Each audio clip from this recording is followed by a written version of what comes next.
इसलिए अब तो ये जो होना हो गया, मैं भी सदन में अब तो बोल लूंगा। मान ले जो बात बोल ली है तो तोड़ ही दिया उन्होंने। ये गांव में चले जाओ, किसी में पुरानी खेवट आप देख लो, आधी आबादी ऐसी है जिनके नाम पे जमीन नहीं है, वो जिस जमीन पर रह रहे हैं। बताओ सही बात है गलत? आधे गांव ऐसी बसे हुए हैं। मैं एक गांव अंदावली है, अभी मैंने उसमें एक जमीन है दलित समाज, उसमें मुझे एक भवन बनाना था। मैंने कहा कि इस भवन के लिए 10 लाख रुपए दे देते, 10 लाख दे दिए, लेकिन तहसील से कागज चेक उगाते हैं कि ये जो जमीन है किस तरह के लैंड यूज किए, किसके नाम किए। जब उसमें नाम निकल कर आया तो नाम निकल के आया जो पहले जमींदार हुए कभी 100 साल पहले, फिर उसकी बेटा, उसका बेटा, तो अब जो उनका पोता रहता ऑस्ट्रेलिया, बराबर के गांव का जमींदार था, उसका नाम आया निकल के। पूरा गांव, पूरे गांव पे गांव ऐसी बसे में। आप यहीं की पुरानी अगर संपत्ति देखेंगे, निकालेंगे तो चिट्ठे में कई लोगों के नाम है, कई लोग नगर निगम की पर्ची पे ही रह रहे हैं, कई लोग हाउस टैक्स पे ही कहते हैं हाउस टैक्स के माध्यम से बैनामा करवा देंगे। क्या होता है नहीं होता बताओ? कितनी जगह है शत्रु संपत्ति का भी। मोदी नगर का इतना बड़ा आंदोलन चलाया लोगों ने, सरकार को नियम बनाना पड़ा, उनकी खसरा खतौनी में नाम चढ़ाने पड़े सबके। अभी पता कर लेना 20,000 50,000 की आबादी का। तो खैर, आप कल को जो शुरुआत करेंगे हम लोग उसमें भी आएंगे। आपके साथी कोई अध्यक्ष जी हमारे बैठे हैं जो माननीय अखिलेश यादव जी से प्रतिनिधिमंडल मिलना चाहे, हम उनसे टाइम ले लेंगे दिल्ली, वहां पे भी उनसे मिलवा देंगे कि वो लोकसभा में उठावें और विधानसभा में भी उठावें। सही बात है गलत है? और फिर आपको कहना चाहते हैं कि जिन लोगों के पास ताकत ज्यादा है उनसे कहो भाई ताकत का इस्तेमाल करो। इसका इस्तेमाल अगर ताकत का नहीं करोगे तो लाभ नहीं होने वाला, अगला नुकसान फिर होगा। आवास विकास की बात कर रहे हैं। आवास विकास तो यहाँ पे बहुत छोटे अधिकारी बैठते हैं, एक्ससीएम, जेई, एससी के ऊपर जो मंडलीय जोन स्तर का अधिकारी बैठता वो भी पीसीएस लेवल का है। यही है, पता कर लेना। मेरी बलकार सिंह है, आवास विकास के कमिश्नर हैं। मैं हरियाणा के रहने वाले हैं, आईएएस अधिकारी हैं, सीनियर।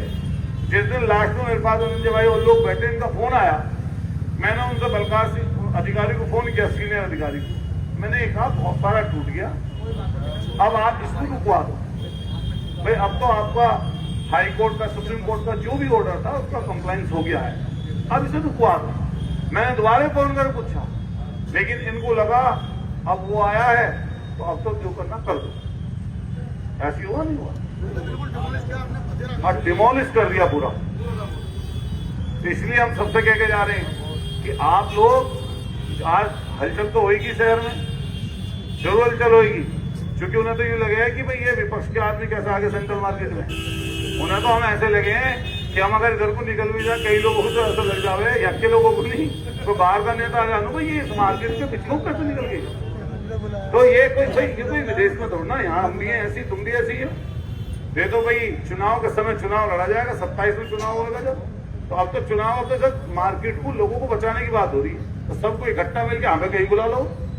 अगर जहां वो बुलाएंगे, हमारे अध्यक्ष जी बैठे हैं, जिम्मेदार होने के नाते कह रहे हैं, जहां आप बुलाओगे उनके साथ अगर बैठ के किसी चीज का निपटारा अगर होगा तो अब्दुल प्रधान और हम लोग सबसे पहले आपके खड़े बैठ कर नजर आएंगे, हमें कोई दिक्कत नहीं। अगर सामूहिक रूप से इकट्ठे मिलकर कोई बात करनी है शहर की, तो जहां आप कहेंगे वो 4 कदम आगे हो, हम 4 कदम पीछे उनसे खड़े हों, हम 4 कदम पीछे उनसे खड़े हुए।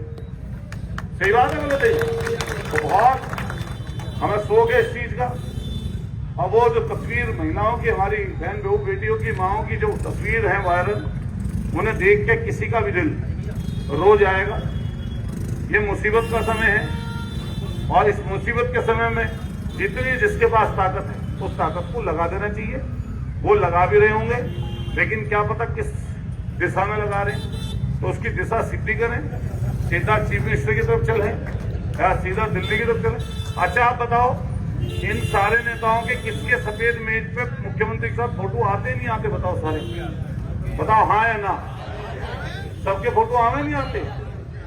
प्रधानमंत्री जी के साथ भी फोटो कई लोगों के हमने देखे हैं, गृह मंत्री जी के साथ भी हमने फोटो देखे हैं। देखिए नहीं देख के सब बता दो।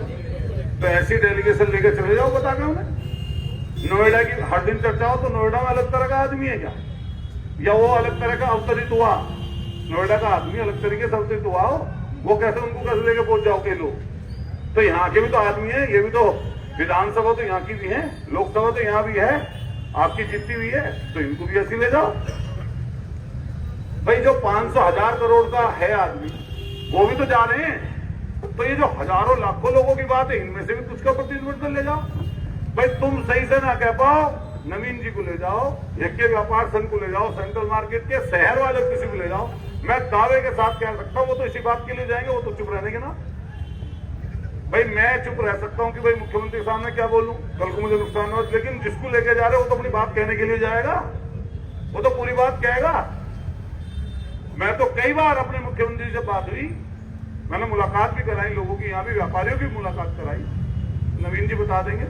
हालांकि दल पार्टी की बात नहीं है, जब मुख्यमंत्री जो होता है वो सबका पूरे प्रदेश का होता है, उसके पास जाते हैं लोग, अपनी गुहार लगाते हैं, अपनी मदद मांगते हैं। तो ऐसी लेके जाओ और मदद सीधे के सीधे बुलाओ, नियम बनाएं, आयोग का गठन करें और सीधा सरकार लाओ। सरकार अपने आप में सक्षम है जी।